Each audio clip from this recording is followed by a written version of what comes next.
ॐ गणपतये नमो नमः। श्री सिद्धिविनायक नमो नमः। अष्टविनायक नमो नमः। गणपति बप्पा मोरया। ॐ गणपतये नमो नमः। श्री सिद्धिविनायक नमो नमः। अष्टविनायक नमो नमः। गणपति बप्पा मोरया। राम राम दोस्तों, आप सबका मेरे चैनल प्रो बजलो में स्वागत है। दोस्तों, आप सबको गणेश चतुर्थी की ढेर सारी बधाई। सनातन धर्म के लोगों के लिए गणेश उत्सव का खास महत्व है।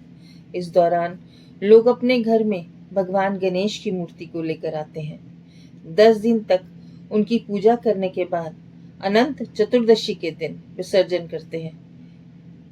लेकिन क्या आपने कभी इस बारे में सोचा कि गणेश चतुर्थी का पर्व 10 दिनों तक क्यों मनाया जाता है?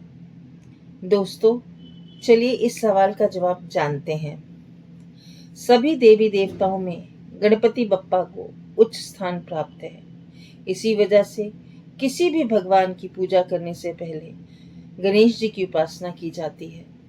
धार्मिक मान्यता के अनुसार यदि साधक नियमित रूप से भगवान गणेश जी की आराधना करता है तो उसके घर परिवार में सदा सकारात्मकता बनी रहती है। इसके अलावा धन की देवी माँ लक्ष्मी भी विशेष कृपा प्राप्त होती है। भगवान गणेश की उपासना करने के लिए गणेश चतुर्थी के त्योहार को शुभ माना जाता है।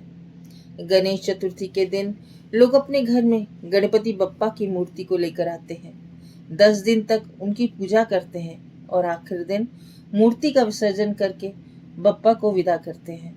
लेकिन दोस्तों, गणेश उत्सव का पर्व 10 दिनों तक क्यों मनाया जाता है? ये सवाल काफी कंफ्यूजन वाला है। आइए जानते हैं पौराणिक कथा के माध्यम से इसका उत्तर।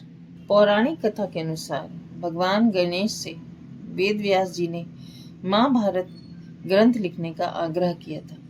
वेद व्यास जी के कहने पर भगवान गणेश ने बिना रुके 10 दिन तक महाभारत ग्रंथ लिखा था।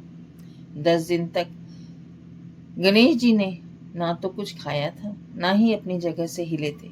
ऐसे में इस दौरान भगवान गणेश के शरीर पर धूल मिट्टी जमा हो गई थी। उनके कपड़े गंदे हो गए थे। 10वें दिन अनंत चतुर्दशी तिथि पर भगवान गणेश ने महाभारत को लिखकर पूर्ण किया था। पूरी महाभारत लिखने के बाद भगवान गणेश ने 10वें दिन नदी में स्नान किया था। इसी के बाद से गणेश उत्सव का पर्व 10 दिनों तक मनाया जाता है और 10वें दिन अनंत चतुर्दशी के मौके पर भगवान गणेश की मूर्ति का विसर्जन किया जाता है। माना जाता है कि इन 10 दिनों के दौरान भगवान गणेश हर साल पृथ्वी पर भ्रमण करने के लिए आते हैं। इसी वजह से इस समय अपने घर में भगवान गणेश की मूर्ति को लाना और उनका विधिपूर्वक पूजा करना शुभ माना जाता है। भाद्रपद माह की चतुर्थी तिथि के दिन हर साल गणेश चतुर्थी का पर्व मनाया जाता है, जिसका समापन अनंत चतुर्दशी के दिन होता है।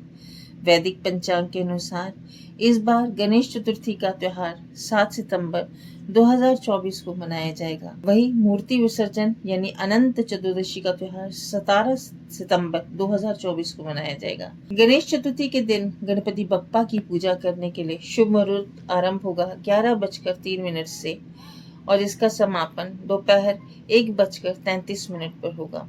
दोस्तों, भगवान गणेश जी को धूर्वा प्रिय है। ऐसे में गणेश चतुर्थी की पूजा थाली में दूर्वा जरूर शामिल करें। इसको अर्पित करते समय सच्चे मन से श्री गणेशाय नमः का जाप करें। मान्यता है इस उपाय को करने से गणपति बप्पा प्रसन्न होकर साधक के सभी प्रकार के विघ्न दूर करते हैं। अपनी मनचाही इच्छा को पूरा करने के लिए गणेश चतुर्थी का दिन बहुत अच्छा माना जाता है। भाद्रपद की माह की चतुर्थी तिथि पर सुबह स्नान करने के बाद गुड़ की छोटी छोटी किस गोलियां बनाएं। इसे पूजा के समय भगवान गणेश जी को अर्पित करें।